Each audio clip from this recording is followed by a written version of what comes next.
Бүгін 29 июнь Ноқат районы Апшыр ата учаскасында ерте мененки саат 6:30 баштап куткаруу иш-чаралары башталды. Куткаруу иш-чараларына азыркы убакта 42 куткаруучу жогоруда көрсөтүлгөн колоттун ичи менен куткаруу иштерин алып кеткен жарандарды алып келүүгө чыгып кетишти.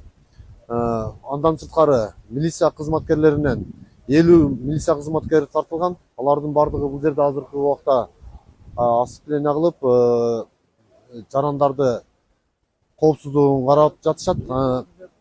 Андан бөлөк 24 куткаруучу ушул эле участкадан ылдый көздөп, дайынсыз болгон 2 адамдын жансыз денесин издөө иштерине түшүп кетишти. Аягына чейин биз барып азыр кабар алып келдик. Ал жактагы элдер тып-тынч, ал жактагылар бул жакта эмне болгонун дагы билишпейт.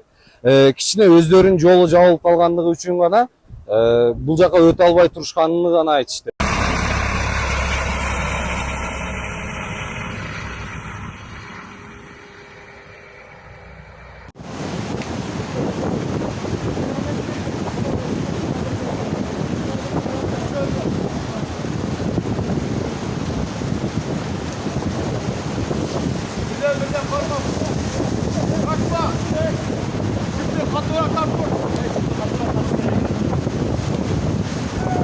Öyle çöz.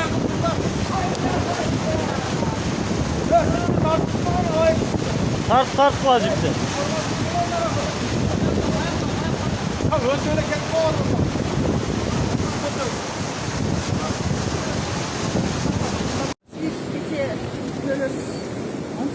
Aylından böyle aile okuruktan geldiler.